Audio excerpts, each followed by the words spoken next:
Hello dear friends, welcome to my channel best for banking.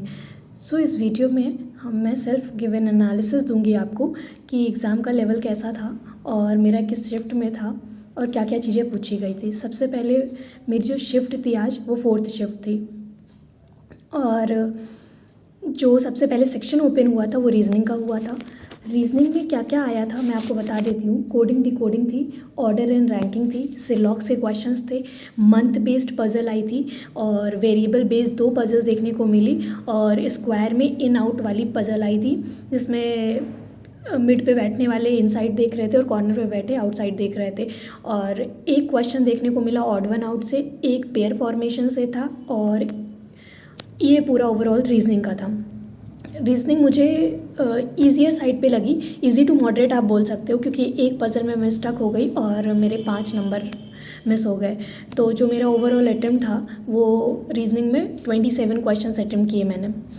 फिर बात कर लेते हैं इंग्लिश की। इंग्लिश में 10 क्वेश्चन आरसी के देखने को मिले थे, वर्ड स्वैप के क्वेश्चंस थे, 5 क्वेश्चंस एरर के थे और वर्ड यूसेज आया हुआ था। वर्ड यूसेज का एक क्वेश्चन था, एक्सेस वर्ड था, जिसमें एक्सेस वर्ड था ACCESS एक्सेस वर्ड था और क्लोज टेस्ट आया था। क्लोज टेस्ट के 5 क्वेश्चंस थे। तो इस तरीके से पूरा इंग्लिश था।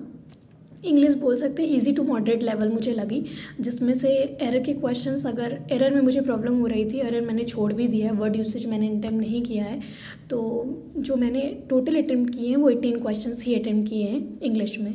अब बात कर लेते हैं मैथ्स में। मैथ्स मुझे टफ़र लगी as compare to reasoning and English से, क्योंकि क्या था, मुझे मेरे अटेम्प्ट तो सबसे पहले बहुत ख़राब हुए मैथ्स में और मैं स्टक भी हुई। मैं रॉन्ग नंबर में स्टक हो गई थी जिस वजह से काफ़ी टाइम वेस्ट हो गया। दूसरा, एक टीआई आई थी और उसमें मतलब काफ़ी ज़्यादा कैलकुलेटिव थी वो। सबसे पहले बात करते हैं कि डीआई के 2 सेट आए थे। एक आपकी थी टेबल बेस्ड डीआई आई थी और एक ग्राफ बेस्ड आई थी, जिसमें ग्राफ वाले में डेटा दे रखा था मंडे ट्यूसडे करके और ABC करके पूरा टेबल ग्राफ बना हुआ था। और बात करते हैं टेबल में प्राइमरी सेकेंडरी टर्शरी करके डेटा था, जिसमें से उन्होंने क्या किया था, प्राइमरी और सेकेंडरी का रेशियो दे रखा था और टोटल दे रखा था और नीचे कुछ पॉइंटर्स लगाए थे कि आपको किस तरीके से टर्शरी आप निकाल सकते हो। तो ओवरऑल काफ़ी ज़्यादा कैलकुलेटिव डीआई थी और काफ़ी टाइम वेस्टिंग डीआई मुझे लगी ये, मतलब 20 मिनट के हिसाब से कि काफ़ी ज़्यादा कैलकुलेशन करनी पड़ रही थी। और मैथ्स में सबसे कम मेरे अटेम्प्ट रहे हैं, वो हैं 11 अटेम्प्ट सिर्फ। तो ओवरऑल मेरे 56 अटेम्प्ट हैं। गॉड नोज़ क्या होगा, बट देखते हैं। सो आप भी शेयर करना आपका किस शिफ्ट में था, आपके कैसे अटेम्प्ट रहे और आपको अपनी शिफ्ट कैसी लगी। सो मिलते हैं नेक्स्ट वीडियो में। Thank you and have a nice day.